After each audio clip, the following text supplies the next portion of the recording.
You know Gray Bar for electrical parts, but there's one more thing you may not be thinking of us for that can help maximize your next project's total value. Our pre-project planning services are designed to help you win the bid, save on labor costs, and keep your installers productive across your entire build. The sooner you call us, the better. Because when we're there from the beginning, we can anticipate your needs and help you solve problems before they become problems. Yep, Gray Bar does that.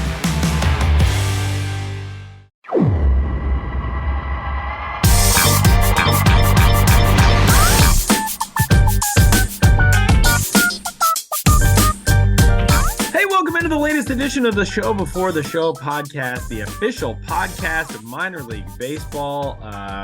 Benjamin Hill and I, the two of us, alone with our feelings and our thoughts, and no Sam Dykstra. We got into the weeds before we started recording today, and we somehow ended up on the topic of UL Washington, former Kansas City Royals infielder, who actually played for the Royals, the Expos, and the Pittsburgh Pirates. But it's because he's a big fan of the toothpick. And Ben Hill also kicked off this week's episode of the Show Before the Show, Toothpick in Mouth. Very cool. I did. And I did. As I said, like, you know, this is my commitment to the podcast. And so all its listeners, I actually took today off. We're recording actually on Friday morning. So the podcast will be up eventually, but you know, today, later. I took the day off, but of course, needed to do the podcast, and so I was cleaning my desk, and I found a toothpick, because that's what I do on my day off. I just like clean and straighten now. This is like my life right now. All the little to-do list things I don't do otherwise. And I found a toothpick, and I was like, who is that guy who's known for having a toothpick? UL Washington. UL Washington.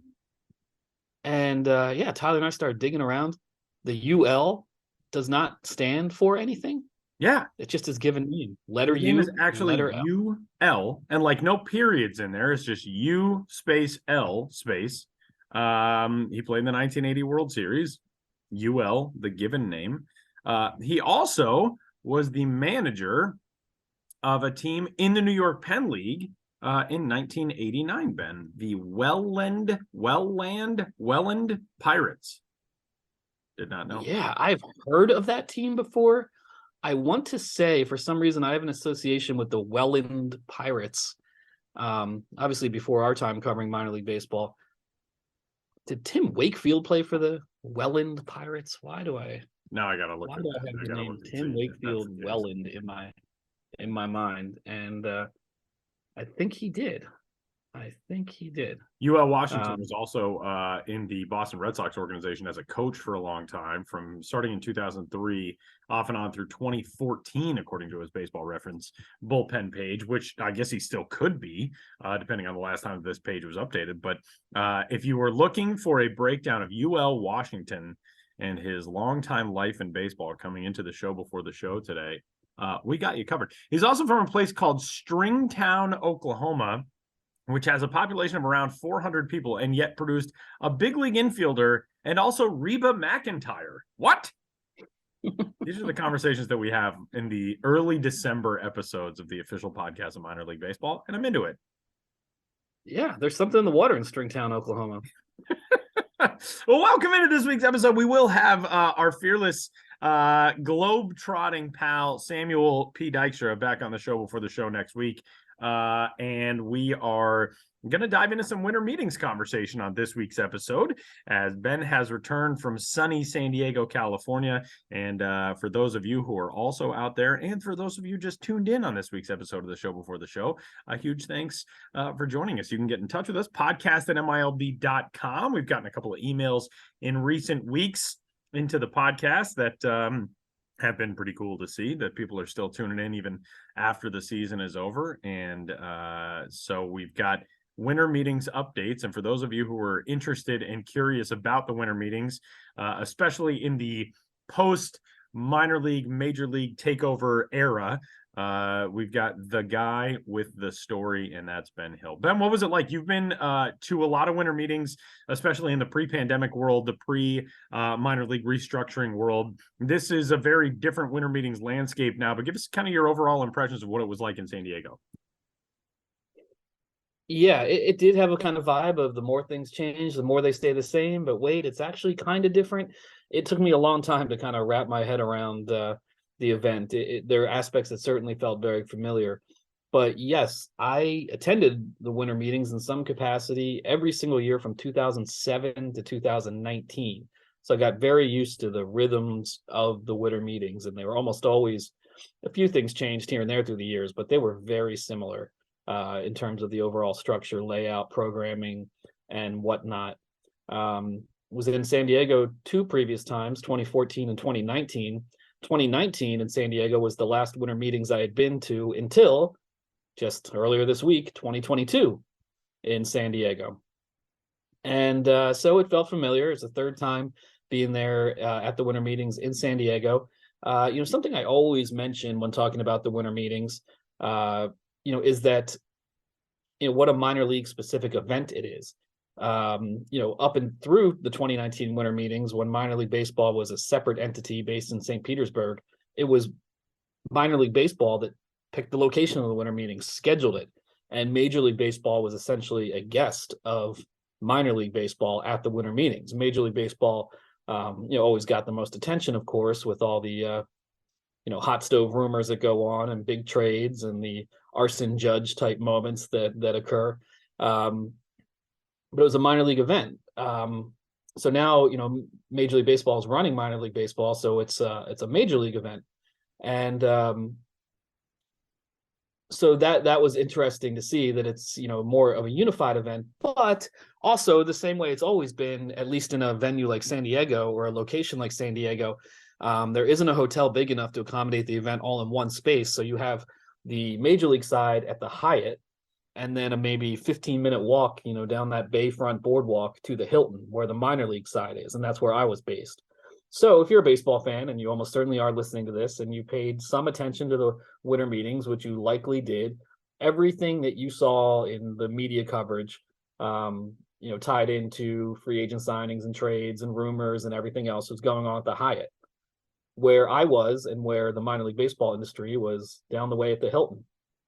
And there's less going on. There used to be a trade show at the convention center in between the two hotels. That wasn't part of the event this year.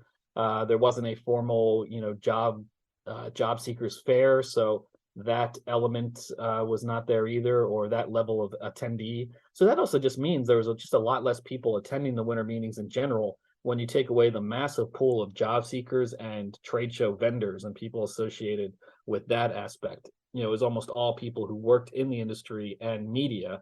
And in terms of minor league specific media who are really based in the Hilton, I think Ballpark Digest was there, Baseball America, but even they might be more on the major league side at times, well, depending. But it's not really an event that's covered for public consumption on the minor league side. There's an opening session just kind of talking about issues facing the industry going forward. Just a kind of top-down overview.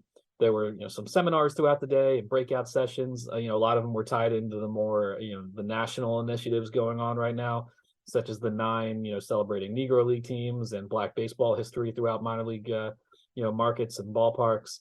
How defenders of the diamond, how to do that and learn from other teams and implementing that. And obviously, it's going to be a big season for that in 2023 with that collaboration with Marvel, Defenders of the Diamond, teams having their own, Marvel themed identities. So it was a lot more kind of top down implementation of national initiatives that were discussed. I am looking forward at some point, hopefully, for a promo seminar / innovator summit event to come back, where teams can just really riff on the specific things that they did, and see some more idea sharing in terms of bubbling up from the grassroots level, because it's they're not mutually exclusive things, but those are the two types of promos, very broadly speaking. What comes down in a for national implementation in a top down sort of way, like here's this thing that you can participate in, that like the 9, like a lot of the Pride Night initiatives, like Defenders of the Diamond, or there's, hey, we're just a team and wherever in the country, and we had this idea for a theme night and it really worked. Let's tell you about it. So yeah, and there were less people attending from the teams. There sometimes you go to the winter meetings, especially if a minor league team happened to be playing, or if they operated within driving distance of where the winter meetings was being held. Sometimes you'd see 6, 8, 10 people from one team at the winter meetings, but this time around it was usually just 1, 2, 3 people from each organization. So it was great to see a lot of people. I hadn't been to an event in 3 years, and so it was good to see some people that I hadn't seen for 3 years. But with the lower attendance rate overall, didn't get to meet as many new people as I would like. But of course, I did meet some people, and that is always a great part of the winter meetings, no matter what is going on. In an official scheduled way, it's just a place for the industry to come together and talk and hang out in the hotel bar. And I didn't even go to a piano bar. I know that some people working in minor league baseball surely did. And I feel like so many industry events ended up with me at a piano bar for a night or two, because that's where minor league baseball people went. But I didn't even make it to the piano bar. I feel like I'm losing my edge. So, I've been rambling a little bit. But it was good to be there. In my newsletter, have other things related to the winter meetings going on. The Golden Bobblehead Awards came back, and various other awards were given out at the Sunday night reception and awards dinner / ceremony. So it was good to see some golden bobbleheads come back. I recapped some of those in the newsletter, and there's the press release on MILB.com recapping some of the winners. I believe the best overall promotion was the St. Paul Saints for one Seigo Masabuchi, their longtime usher-tainer / kind of jack of all trades, a guy who's done a lot of things for the Saints over the decades. I wrote a story about him when I visited St. Paul, but he ran a marathon at the ballpark during the 2022 season, raised money for charity while doing it. It was his sort of comeback marathon, the 91st of his career. But he had, had COVID and suffered some serious health issues with COVID. So it was a triumphant story for him. And I believe that was like the best, in-game, promotion or theme night of the year, St. Paul Saints ballpark marathon. So that was cool to see. And, other awards along those lines. And some of the other awards will tie into segments on this podcast today. So, everything is connected. And yeah, it's a lot to process. I'm sorry that I've been all over the place in trying to recap the winter meetings. As I said, a site that I've been to several times, lots of familiar people, lots of elements that I was familiar with in the past, but also different, having been 3 years since an event and having the industry change quite a bit. And I think going forward, it will change more. And we're all just kind of rolling with it, and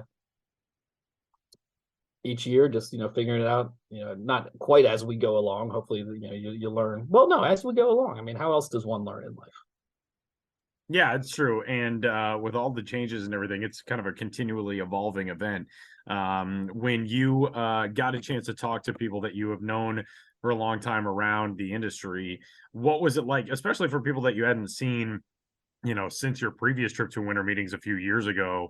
What were those conversations like with how different the event is now compared to what it used to be? And especially just, the changes that we've all had coming through the pandemic in the minor league landscape of now getting back to a normal season in 2022 for the most part, but still a very different landscape from what it was like before. Yeah, I mean, obviously with still such a wide industry, so many people within it, you definitely got different opinions. And I was interested in just talking to people, not for off the record, not for any specific story, but just trying to understand how people are approaching the season, how they have handled the last couple of years, how they feel going forward.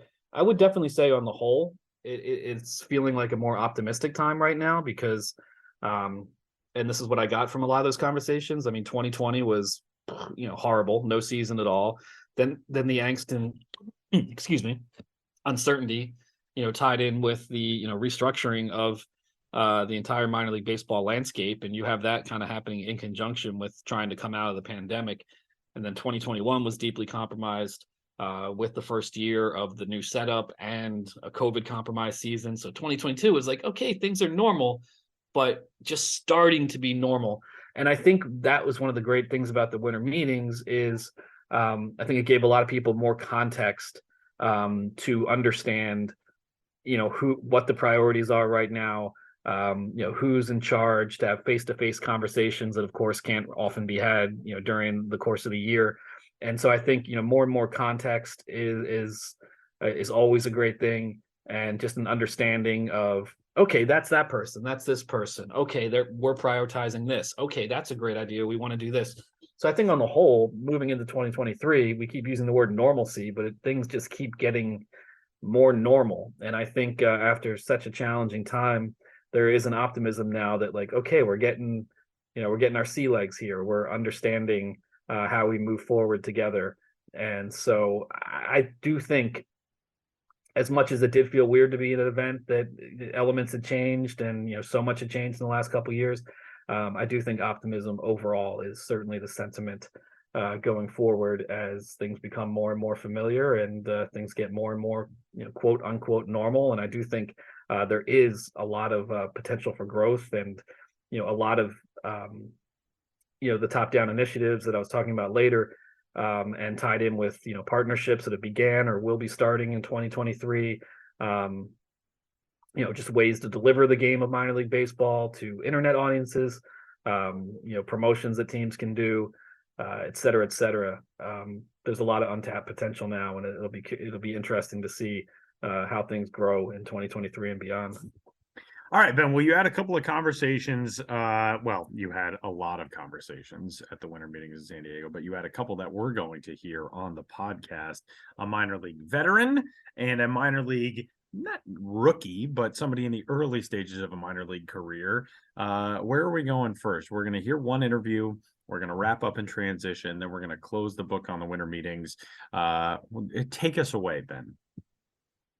Yeah, well, Sunday night, as I mentioned, was the opening night reception and awards ceremony. They gave the golden bobbleheads, but there was also a number of team-based and individual-based awards.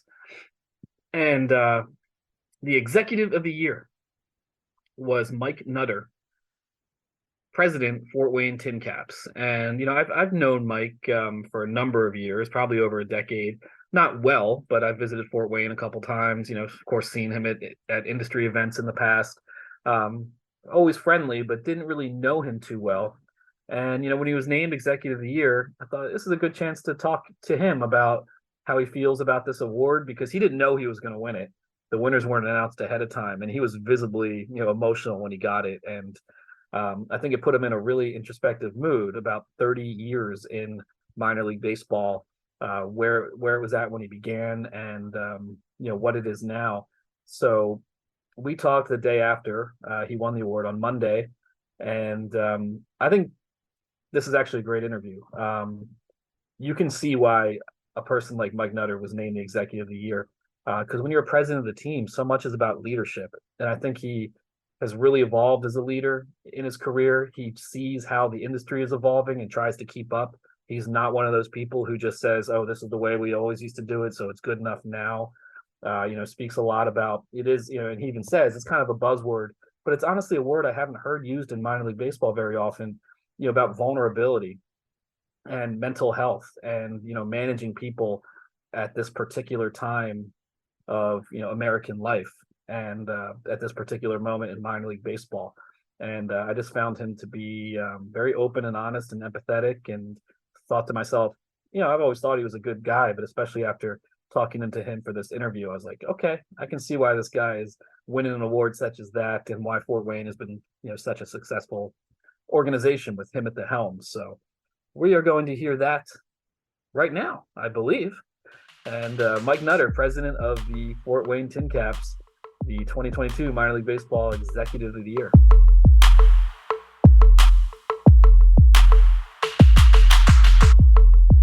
I'm here at the baseball winter meetings in San Diego, California, and I'm speaking with the 2022 Minor League Executive of the Year, Mike Nutter with the Fort Wayne Tin Caps. Mike, thanks for speaking with me, and congrats on the award. Thanks so much. I was, to say I was surprised or shocked last night or during the ceremony was an understatement. I just assumed they told the winners ahead of time, but come to find out they don't. And so it's really great to be on with you.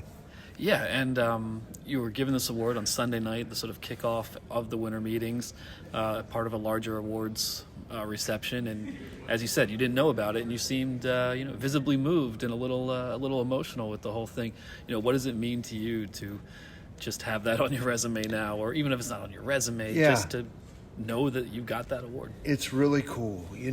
I told a friend in the media back in Fort Wayne today that we get so busy, right? When we're on to the next thing, even in our game, right? My good buddy Jim Jarecki with the West Michigan Whitecaps always tells me if he writes a book, it's going to be paraphrasing the title like "I Lived My Life by the Pocket Schedule" or something. We're always on to the next. But today and last night did provide a little chance to reflect. And so I'm not the most overly emotional guy, but I try and be sincere and genuine and vulnerable. And it was like 31 years ago, I was picking up peanuts and trash at the Kane County Cougars because my family moved there on a transfer, and all the stops along the way and the incredible people that I've gotten to work with and for, including Jason Fryer now, who's got a few teams. It's really, really wild. I turned 50 on October 30th. And maybe it's all of us like growing up in this industry where I don't look at my friends as older or any of that kind of stuff, but I do think back to when we started, and I do remember looking across the room and seeing some older people and more experienced people than me. I didn't know at the time I'd become one of those, but so there's a little calling. I mean, not to be dramatic, but like to make it as welcoming and warm for that next generation coming through. And I feel like our game is in a great place. I feel like after COVID and after some uncertainty with the MLB partnership and the new stuff, that meetings like this, when you get together and share ideas and get the blood flowing, we're in a great spot and the future is very bright.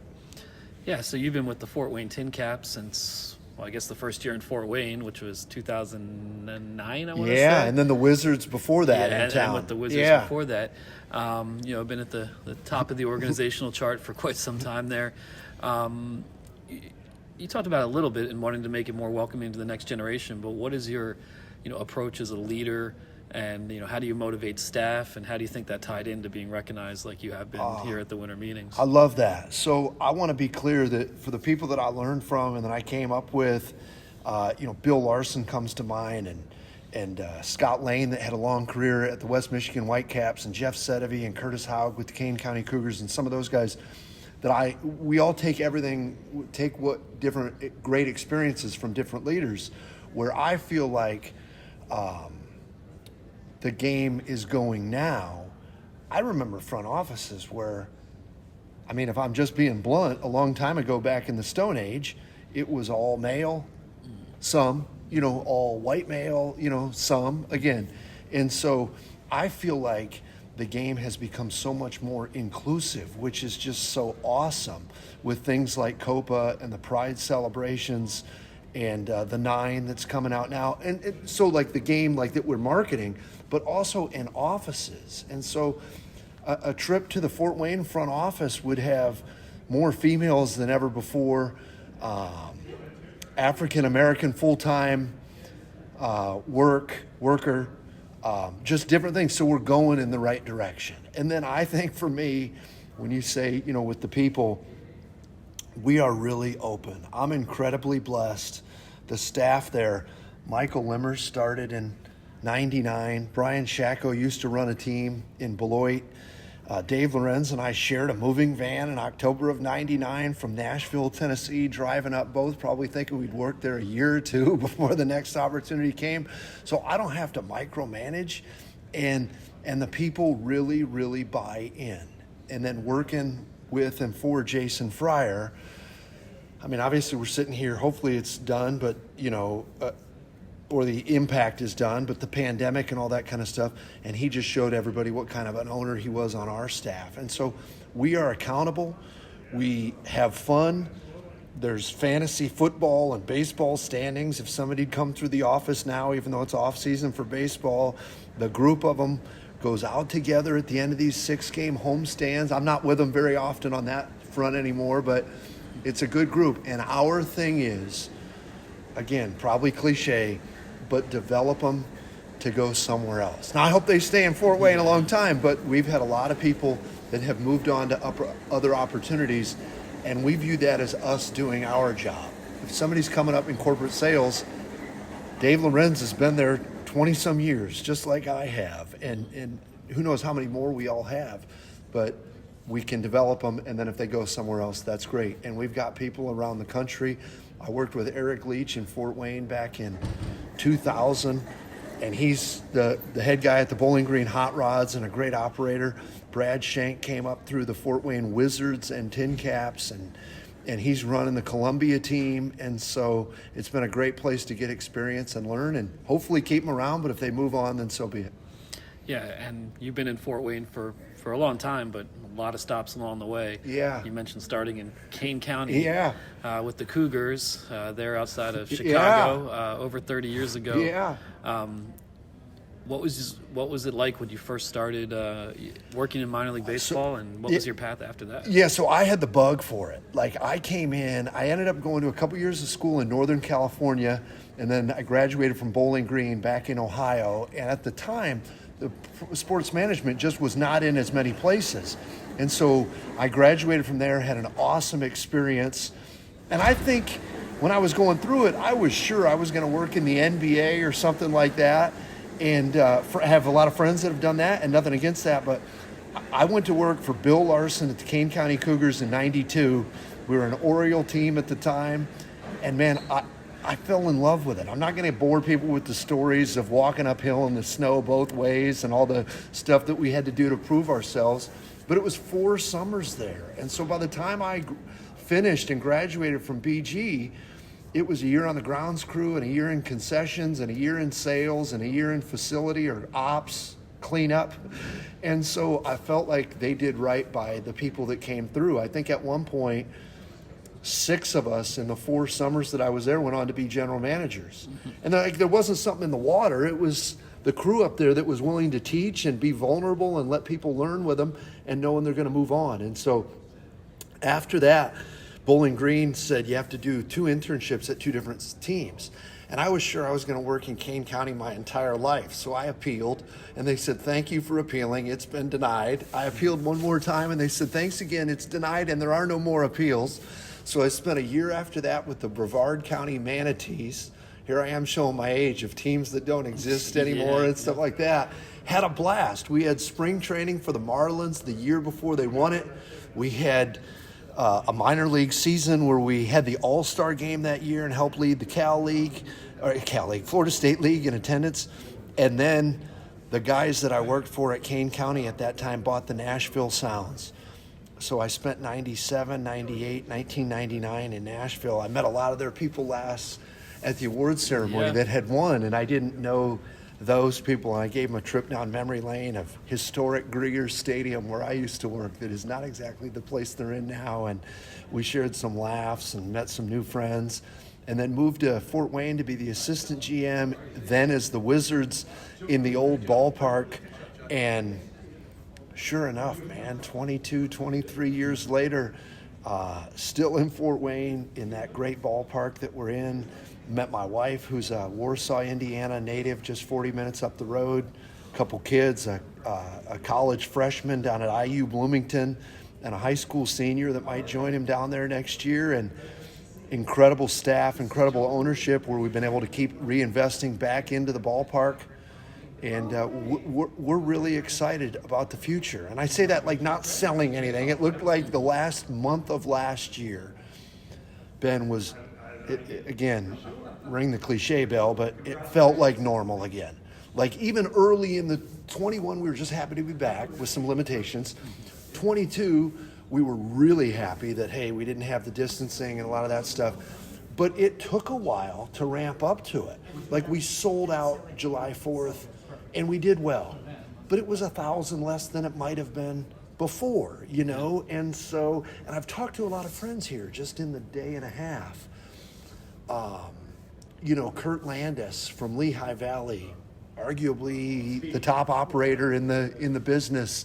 Randy Lewandowski at Indy, one of the top, arguably the top operator, you know, and both shared, like, it felt like at the end it was back to normal, whatever normal is, or whatever it felt like, and that kind of thing. And so there's a lot of excitement going forward, and as we're here and learning about the future with Major League Baseball, there's a lot of optimism too there on the marketing side of things to continue to grow the game.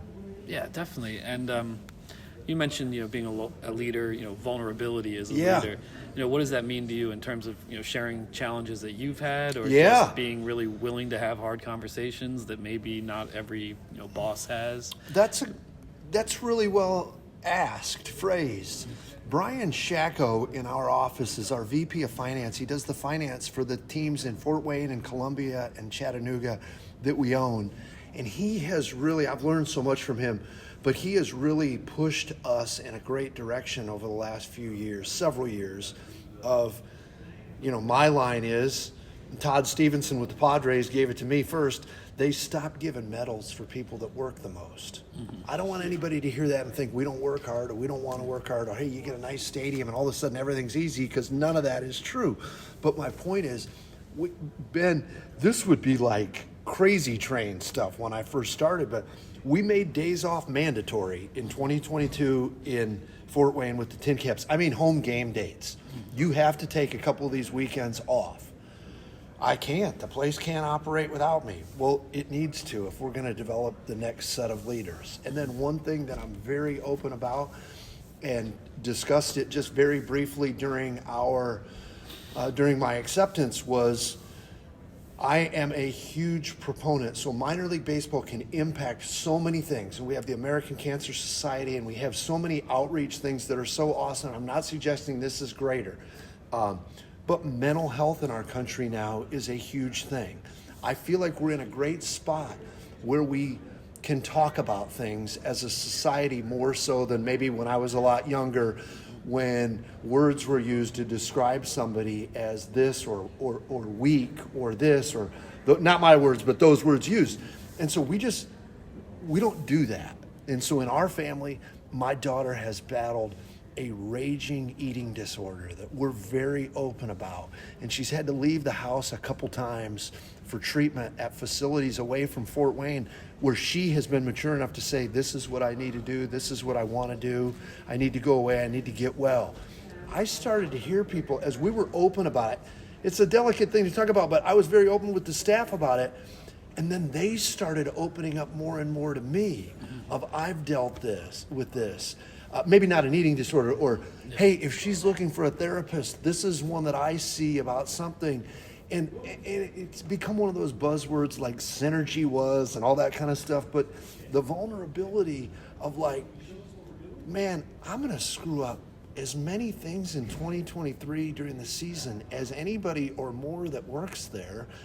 And if you don't give me a hard time for trying something new or trying something aggressive, I won't with you either. But on a personal thing, again, it sounds weird, but we are very open with giving people, again, me at the top of the list, the permission to fail from the standpoint of, we can't just keep rolling out the same thing. There was a great seminar today about some of the new things in ticket selling post-COVID that resonated with us, even in the non-ticket world, like in terms of like just being willing to grow and to put yourself out there a little bit. And we've had people that have come in, and it's just like, hey, I got this going on. I'm just going to shoot you straight. I need some time away. It's like, get out of here. We'll see. You're incredible at what you do. When you're done, not done dealing with it, that sounds so temporary. When you're in a position to come back, get back here. We can hold the fort down, and so there's a lot of that stuff. And then you also mentioned it, like helping with the next generation. We have, you can't name people because then you don't get to name them all, but 3 young ladies that come to mind right off the top. Morgan Olson and Jen Sylvester and Emma Reese, they run departments and divisions in our team and help run them and stuff. And some of these ladies are going to be GMs and stuff like that. And I think, again, back when I started, I don't know that there were any. There still probably aren't enough. But I feel compelled. I feel motivated to help get them to that to that spot, to that next level. And I don't want to give up the chair in Fort Wayne quite yet, but somewhere. Yeah.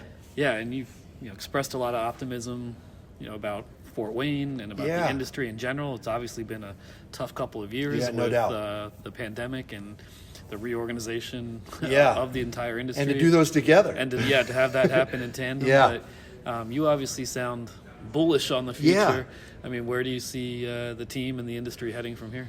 I hope that in 2023, for my friends across the board, that we are back at and exceeding those 2019 numbers. Is that average per game now that we have some less home games, or can you get all the way back there? Time will tell. Kurt Hunsaker with Major League Baseball, I feel like is a visionary. We've known each other a long time.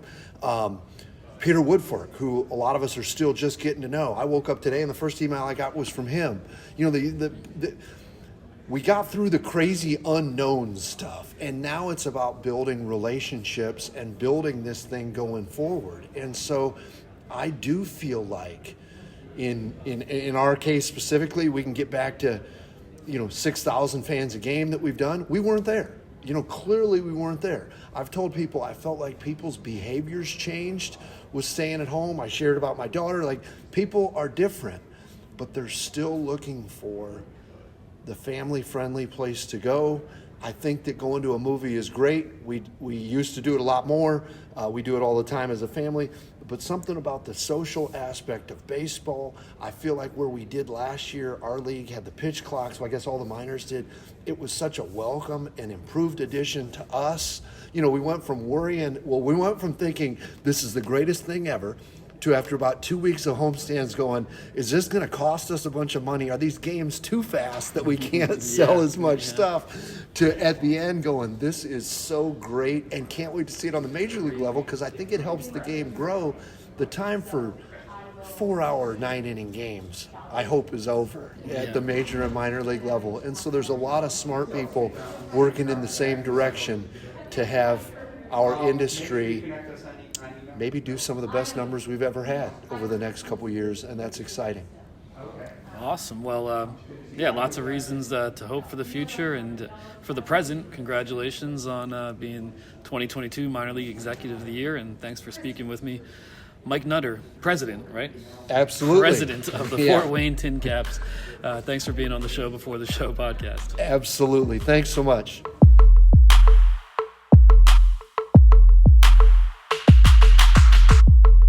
Mike Nutter, president of the Fort Wayne Tin Caps. Really enjoyed doing that interview, and I hope that for those who just listened to it, which I hope is all of you, you got something from that and got a sense of what it means to be a leader in minor league baseball today. All right, Ben, we are going to go from the High A Midwest League to the Florida State League for your next conversation. You hear from Mike Nutter in the big full-on stages of his career, and transitioning to somebody who's in the early stages of their career next. Right. I mean, we just talked to the Executive of the Year, but one of the other awards given out was the Future Star of the Year, and that went to Rebekah Rivette, who works for the Bradenton Marauders as the manager of marketing and game presentation. She is, I believe, 25 years old, literally half the age of Mike Nutter, who we just heard from. I mean, Mike Nutter was 5 years into his career, before Rebekah was born. So I liked doing these two interviews, and I did them literally back to back at the winter meetings, and playing them back to back now. It's kind of, I don't want to quite say the yin and the yang, but hearing from a veteran industry perspective as we approach 2023 versus hearing someone who is just starting out in the game. Rebekah Rivette, the manager of game presentation, of marketing and game presentation for the Bradenton Marauders, the 2022 Future Star of the Year in minor league baseball. She's coming up next.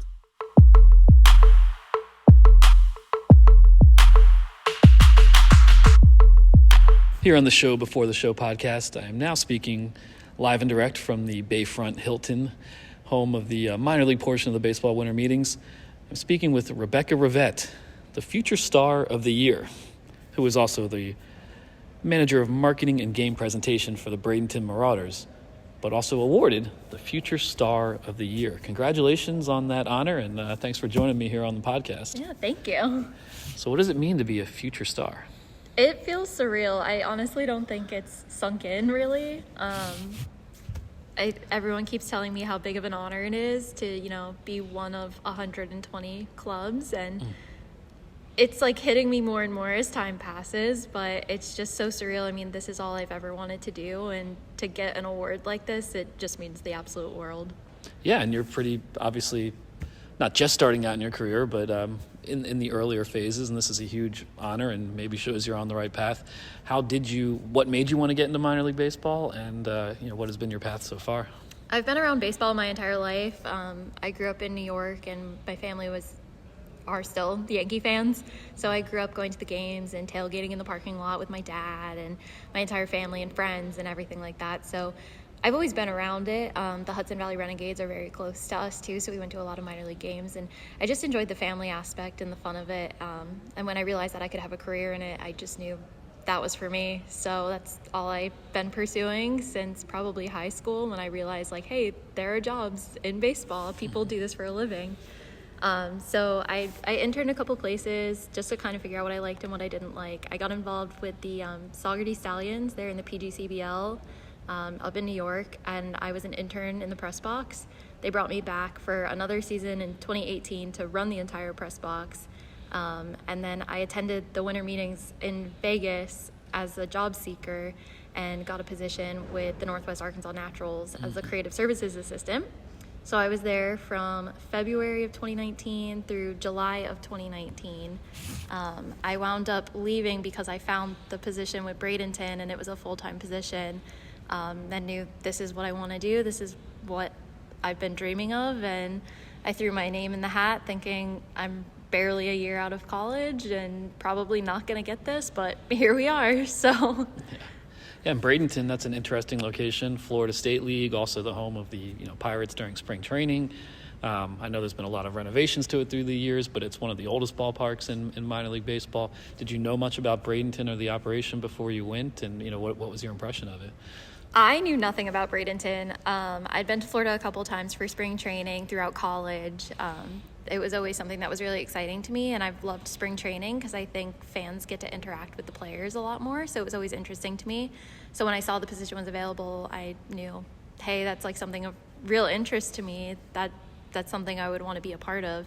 I'm also a big Disney fan, so being in Florida and having Disney and the beaches, I was like, that's really a no-brainer for me.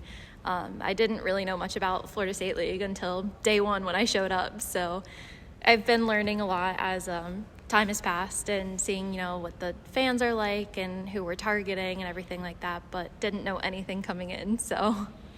Yeah, and on one hand, there's not necessarily a typical day in minor league baseball, but what is kind of sort of your typical day working for the Bradenton Marauders? I think my favorite part is that it is not typical at all. I'm not someone that can sit still in an office from 9 to 5 and focus on one thing. That's why I love minor league baseball so much. There's less staff than a major league team, and you're doing a lot more on a day-to-day than just focusing on one department. For me, I do a lot of our social media and kind of planning, so that's kind of my first step of the day is looking at our social calendar and making sure that we have all the graphics and copy and everything ready to go.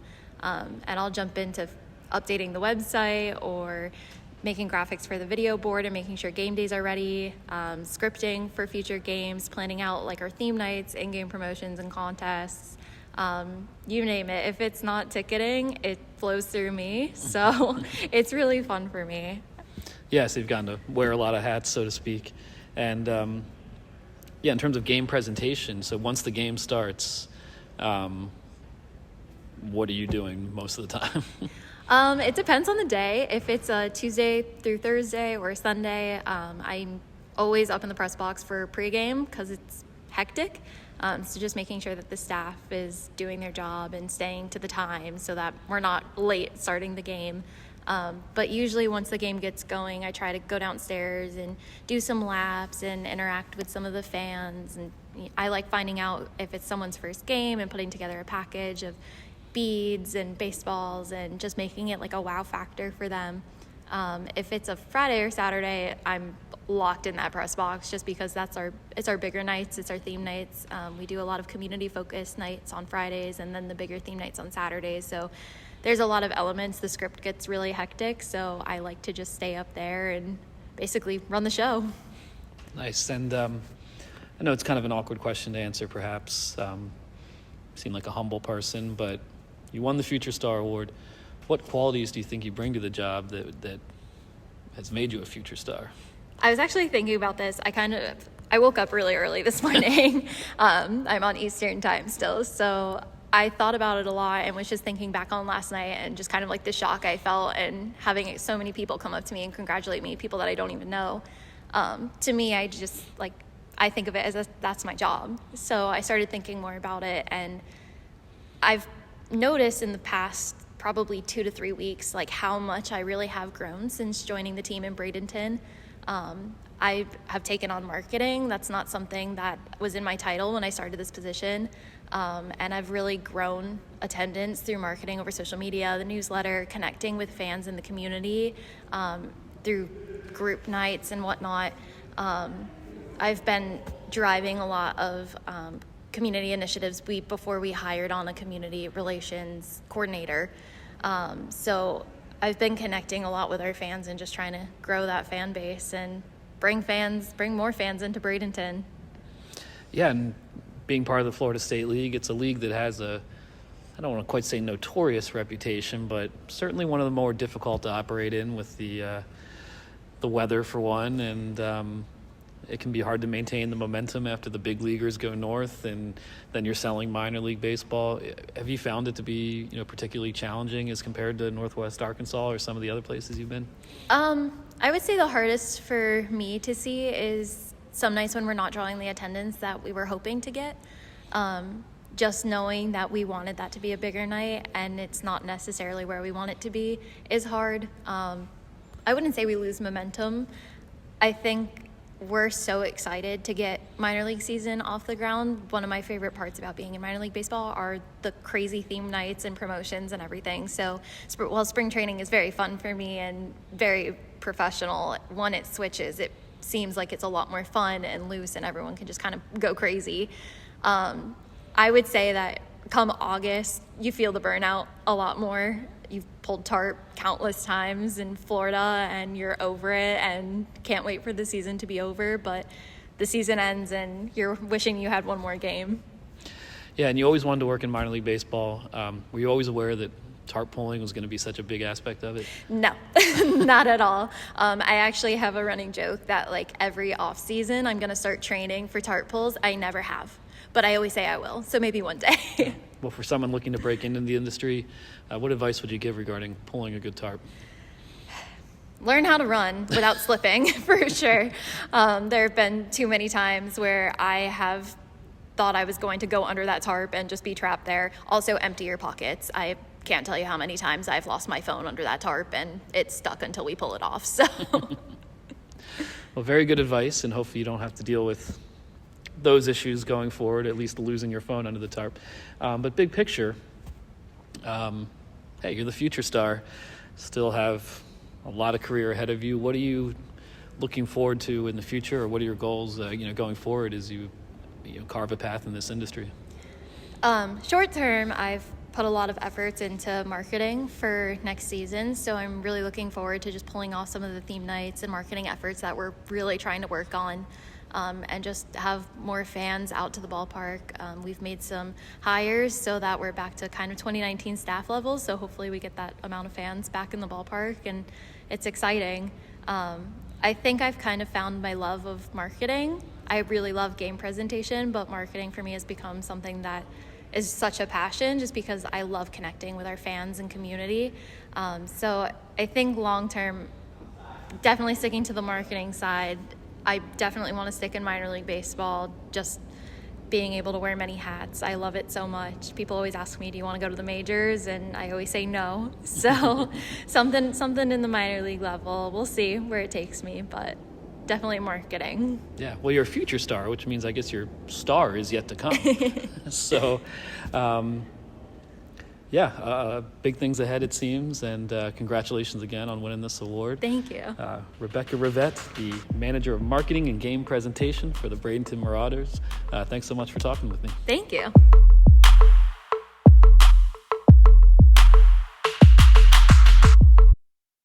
This episode is brought to you by Indeed.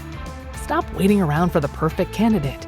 Instead, use Indeed sponsored jobs to find the right people with the right skills fast. It's a simple way to make sure your listing is the first candidates see. According to Indeed data, sponsored jobs have 4 times more applicants than non-sponsored jobs. So go build your dream team today with Indeed. Get a $75 sponsored job credit at Indeed.com/podcast. Terms and conditions apply. And that was Rebekah Rivette, Future Star of the Year. She got that award at the winter meetings, and really appreciate talking to her and Mike Nutter, and hope you enjoyed those interviews and got some real perspective on the state of the industry just through their particular career paths and where they are in the game right now. Yeah, a lot of changes in minor league baseball in recent years, but it's really cool to hear still some great people working in minor league baseball, as there always will be. And Ben, not just winter meeting stuff, you got a lot more that is up on the site, coming to the site, etc. Also the newsletter, which you can sign up for at milb.com. You've got a ballpark guide for the Tri-City Dust Devils, which is up on the site right now. It's one of the more, I don't want to say remote minor league outposts, but a place that probably most people haven't found themselves. Tell us about Tri-City and what's coming up in the newsletter. Yeah, well, I think one thing I mentioned in the Tri-City Dust Devils ballpark guide, it's GESA Stadium, GESA, that this might be the most geographically indistinct team name in all of minor league baseball, the Tri-City Dust Devils. If you're not really a minor league fan or know that team plays in the Northwest League, I imagine the average person would not have the slightest clue where the Tri-City Dust Devils play. I mean, Tyler, you know they play in Washington State in the Northwest League. Not to put you on the spot, but do you know the 3 cities that make up the Tri-Cities of Washington? You know what's funny? So my freshman year of college, I went to Washington State University. I have always been able to remember 2 of them and never the third. I know it's Kennewick, Pasco. Right, the ballpark is in Pasco. Kennewick is indeed the other one. The ballpark faces south, and you can see, Kennewick from the ballpark, way off in the distance. What's the last one to start with? R. Kennewick, Pasco, and R is correct as well. Is it? Yeah, it's not Ra or Ro. Ridgeway. I don't know. Richland. Richland. There you go.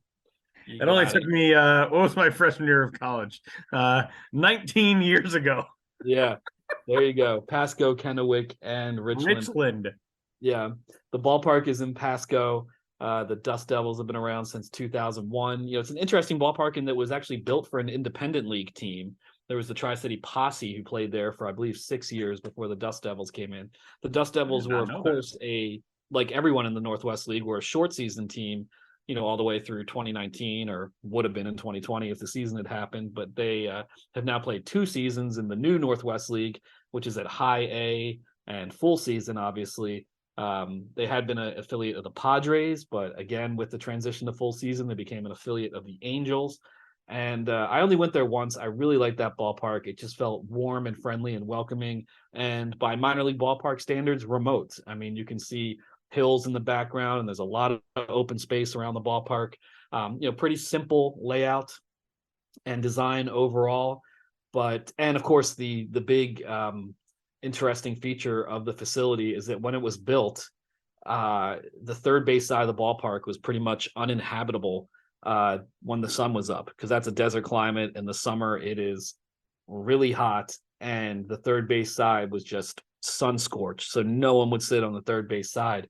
So the team erected what is essentially a giant set of window blinds.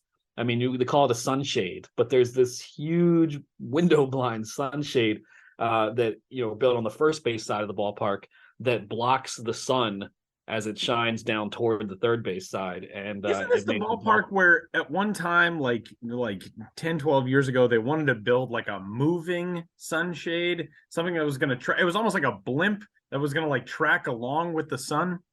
I know what you're talking about. No, the Tri-City Dust Devils did not do that because they built this permanent sunshade, which did the trick. The Boise Hawks went in a more creative, but ultimately far less effective solution. And it didn't really turn out to be a solution. They had to abandon the idea. But and this is awesome, they got a blimp. They had a tethered blimp that they tried to block the sun with, and it didn't work too well. But it would have made Mr. Burns proud.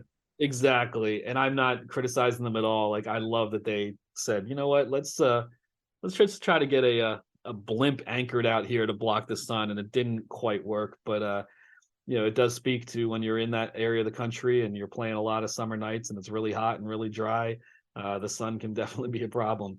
The Dust Devils actually got a tarp for the first time when they became a full season team, because starting their season in mid-June, they just literally it just does not rain there. That's amazing.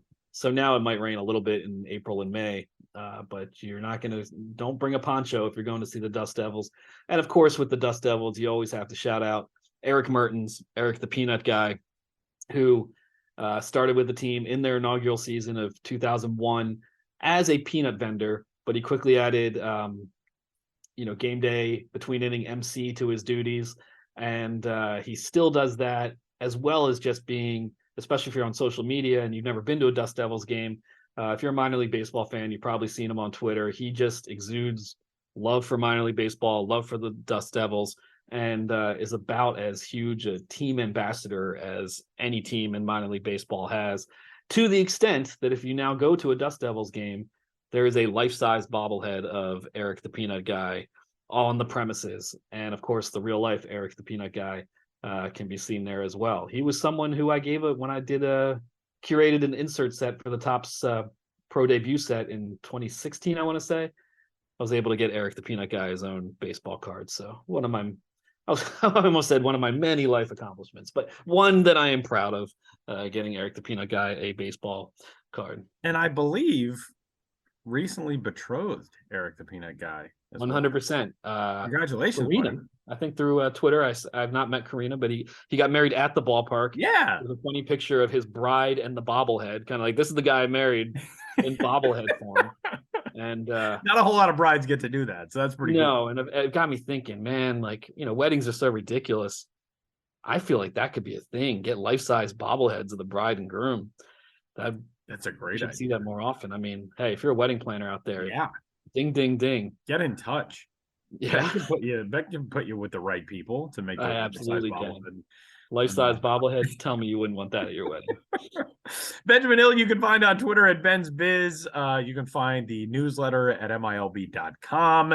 He's on Instagram at the Ben's Biz, and good work as always from the winter meetings, man. And only a few more seconds of a podcast without Sam Dykstra before we're both back to normalcy.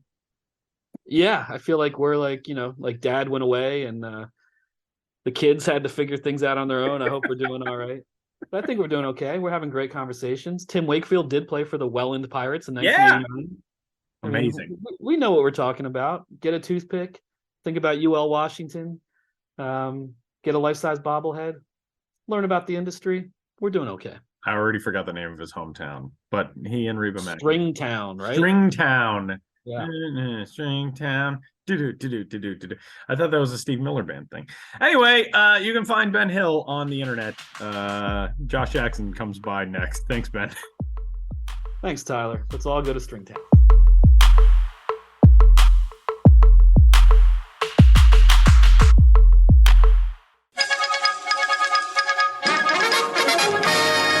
Interrupt this podcast to bring you another thrilling edition of Ghosts of the Miners. Now, here's your correspondent and host, Joshua Jackson.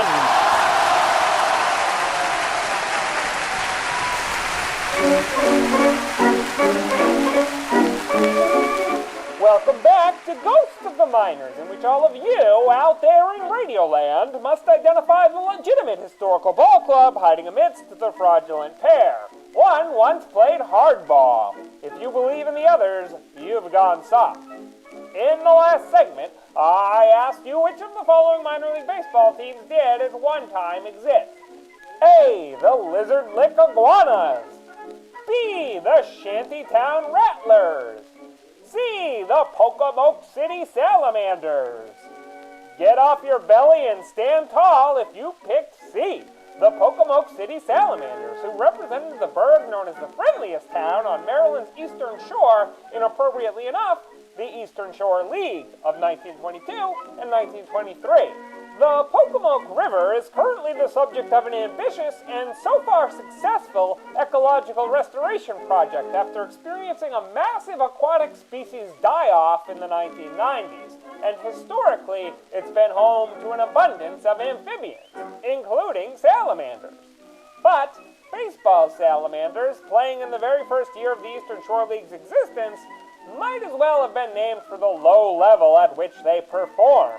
The 1922 club went 29-41, and in those 70 games cycled through 3 managers, Jack Ryan, Ducky Davis, and former Baltimore Dry Dock pitcher Sam Frock, who came aboard in mid-August. Davis, who remained with the club as catcher after giving up the helm, told the press he was happy to wait a few more years before trying managing again.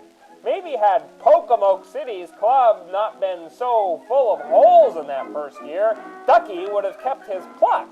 But the 22 Salamanders finished 14 and a half games out of first place. In 1923, the Salamanders played a little bit slicker, with a sharper focus under new skipper Jimmy Sharp, who had helmed the Ludington Mariners to a Central League title 2 years prior. But as the campaign wore on and Jiggs Donahue's Dover Senators showed leadership, Herb Armstrong's Cambridge Canners preserved a string of W's, and Poke Whalen's Laurel Blue Hen started producing, the Salamanders struggled to stay afloat. In fact, things were even grimmer at the box office. In the beginning of August, the team sold off 3 of its star players, most notably Harvey McDonald, who wound up leading the league with a .388 batting average for the circuit champion Senators, because, as the Worcester Democrat put it, the very existence of the club was in the balance. But not even the sale of those salamanders proved a salvation. About 3 weeks later, on August 27, the money troubles poked Pocomoke City right out of the league. And that's how the Salamanders sank. Now, on to the question for next time. Which of these teams had some starch in its step in the minors of yesteryear?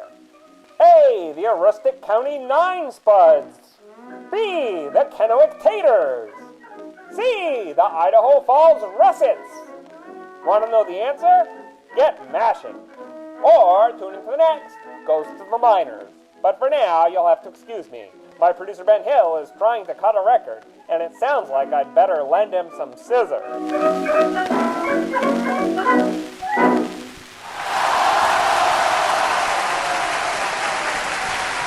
Hey, that will do it for this week's episode of the Show Before the Show. Huge thanks to Benjamin Hill for his winter meetings extravaganza, interview work, and more.